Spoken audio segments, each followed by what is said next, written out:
शहादा नगरपालिकेची निवडणूक पार पडून जवळपास 2 महिने उलटूनही शहर विकासाच्या ठोस कामांना सुरुवात झालेली नाही।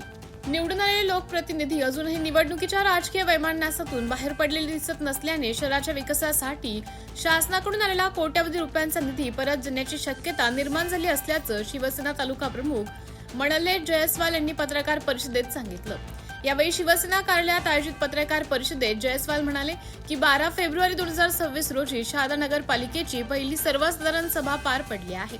मात्र त्या सभेत मंजूर, स्थगित किंवा नामंजूर झालेल्या विषयांची अधिकृत माहिती आजपर्यंत शहरातील नागरिकांना देण्यात आलेली नाही।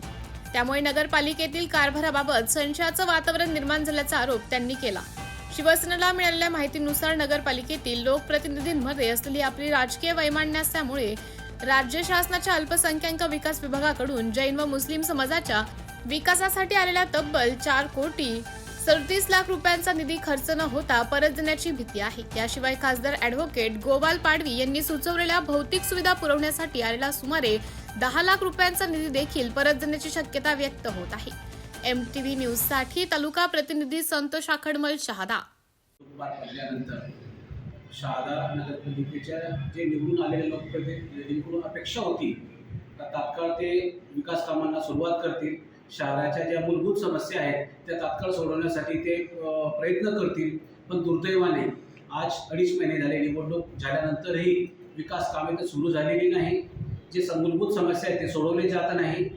नगरपालिका अस्तित्वात आहे की नाही असा प्रश्न आम्हाला समोर उभा राहिलेला आहे। कारण की या शहरामध्ये जे नगरपालिकेची जी सर्वसाधारण सभा झाली त्याच्यातली अधिकृत माहिती आम्ही मागून थकतोय, पण ती दिली जात नाही। तर का दिली जात नाही तर ते कळायला मार्ग नाही। परंतु वरवर जी माहिती मिळालेली आहे, थोडीफार जी माहिती मिळाली आहे त्याच्यात 4 कोटी रुपये अल्पसंख्याक समाज, खास करून जैन आणि मुस्लिम समाजासाठी आणि ॲडव्होकेट खासदार गोपाल पाडवी यांनी सुचवलेल्या याच्यामध्ये कमीत कमी 4-4.5 कोटी रुपये हे शासनाकडे परत जाणार आहे।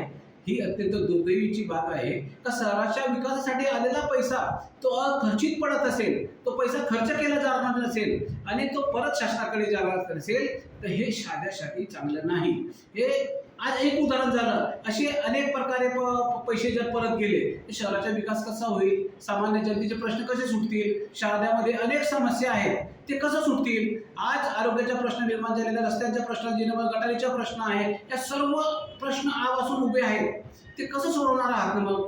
आणि जर अशा वारंवार जर पैसे परत जात असतील, पहिल्या जर सर्वसाधारण सभेमध्ये पैसे परत जात असतील, येणाऱ्या काळामध्ये केंद्र शासन असेल, राज्य सरकार असेल, खासदार असेल, आमदार असेल, हे कुठून निधी देणार नाही मग हे शहराचं नुकसान नाही का, हे शहराची चेष्टा नाही का, या शहराला ब्रिटिश धरायचं काम नाही का, असा प्रश्न आमच्या मनात उभा आहे। म्हणून आमचं स्पष्ट म्हणणं आहे का माननीय नगराध्यक्षांचा सर्व लोकप्रतिनिधींनी याच्या संदर्भात खुलासा करावा।